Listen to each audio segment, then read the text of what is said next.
Tout simplement parce que c'est un sujet qui me concerne.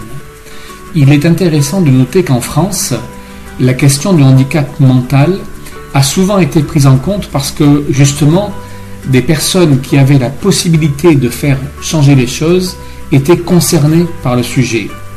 Par exemple, Charles de Gaulle a eu une fille porteuse de trisomie 21. Jacques Chirac, qui a été l'instigateur d'une loi fondamentale sur le handicap, a lui aussi été influencé par son vécu douloureux.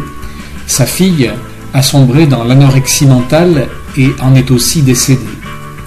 En fait, à la lumière de ces exemples de vie personnelle, on comprend que le handicap mental est un fait de société et qu'il mérite d'être traité comme tout fait de société. Et à ce niveau-là, il me semble qu'il n'est pas abordé comme il le mériterait.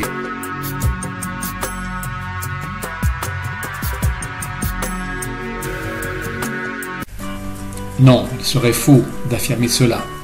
Et en plus, ce serait insulter les structures, les associations, les bénévoles qui se dépensent sans compter pour améliorer la qualité de vie des personnes en situation de handicap. Les lignes bougent et l'on peut se réjouir de certaines avancées. Par exemple, on entend de plus en plus parler de personnes porteuses de trisomie ou des personnes autistes qui créent leurs propres entreprises. Et puis le handicap s'invite aussi dans la fiction. Par exemple, la série Good Doctor qui met en scène un chirurgien atteint du syndrome d'Asperger. Récemment, une chaîne de télévision française a diffusé le film de Stéphanie Pilonka, Apprendre à t'aimer, film qui s'intéresse à l'annonce du handicap aux parents. C'est une période extrêmement délicate qui va influencer l'acceptation de l'enfant dans la famille. Donc, il y a des choses qui sont faites. Le problème, c'est que quand on parle de telles choses, on les qualifie d'événements, voire d'événements exceptionnels. Le jour où tout cela deviendra banal, on aura fait un énorme progrès. De plus, je peux témoigner personnellement la difficulté qu'il y a quand même d'introduire le sujet du handicap mental dans la fiction littéraire.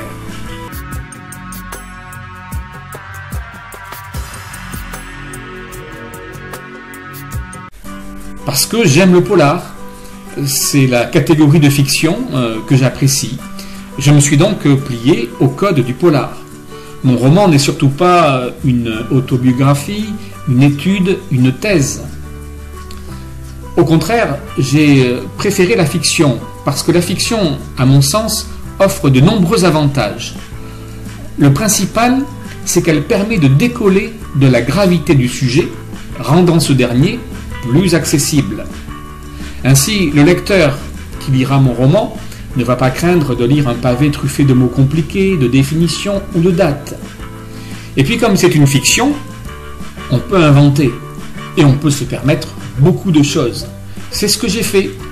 J'ai créé ma galerie de personnages en toute liberté. Et mes personnages, qu'ils soient en situation de handicap ou non, ne sont pas lisses.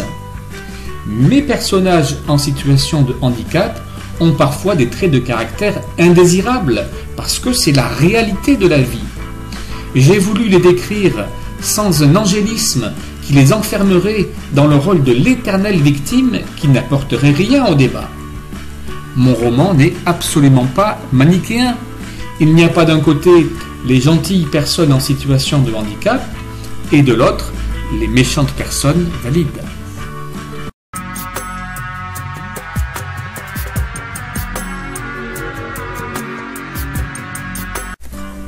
Bien sûr qu'il y a un message. Imaginons un humoriste très sarcastique qui voudrait parler du handicap. Il pourrait dire « On est tous handicapés, mais certains plus que d'autres ». Bien ça, ce serait un moyen, par exemple, de dissiper le malaise que l'on peut ressentir en présence d'une personne en situation de handicap. Parfois, le comportement de ces personnes peut nous surprendre. Elles sont peut-être exubérantes, extraverties. Elles nous parlent comme si on était amis depuis 20 ans, alors qu'on ne les connaît pas. Bien, cela peut être déroutant, parce que leur code de communication n'est pas celui que nous utiliserions. Du coup, par un cheminement de pensée assez insidieux, on pourrait se dire « Heureusement, je ne suis pas comme ça ». Ça me rappelle le film « Le dîner de cons ». La morale de ce film, c'est qu'un jour ou l'autre, on est tous le con de quelqu'un. De la même manière, je crois qu'un jour ou l'autre, on est tous la personne handicapée, entre guillemets, de quelqu'un. Il y a une autre chose intéressante à remarquer. En écoutant les personnes en situation de handicap parler entre elles, sans que peut-être elles sachent qu'on les écoute, on remarque un point qui mérite d'être soulevé. De quoi ces personnes parlent-elles entre elles? De leur handicap? Se comparent-elles l'une à l'autre?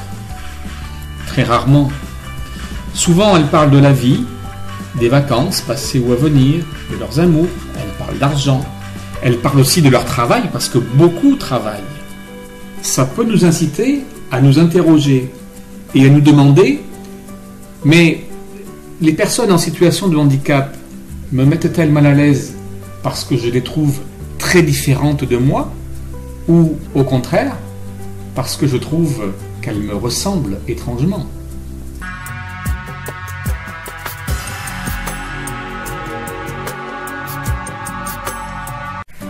Quand on considère les rebuffades dont sont victimes les personnes à mobilité réduite, refoulées de certains établissements parce qu'elles ont avec elles un chien d'accompagnement, alors que le handicap de ces personnes est visible par tous et compréhensible par tous, on ne peut être qu'effaré par le sort réservé aux personnes souffrant d'un handicap invisible, souvent un handicap mental. Il faut savoir que beaucoup de ces personnes travaillent dans des entreprises relevant du milieu dit ordinaire, c'est-à-dire qu'elles ne sont pas prises en charge par des établissements qui pourraient les accueillir avec leurs spécificités. Alors que déjà, elles sont incomprises, parce qu'on pense qu'elles fabulent quand elles disent qu'elles ont du mal à tenir la cadence ou le rythme. Le jour où elles craquent, elles ne peuvent espérer au mieux qu'un licenciement pour motif économique, mais le plus souvent, ce sera pour inaptitude au poste occupé. Alors voilà, mon dernier mot, c'est que dans le monde du travail, il faudrait que les choses changent en profondeur. Ça me paraît essentiel pour que tout le reste suive.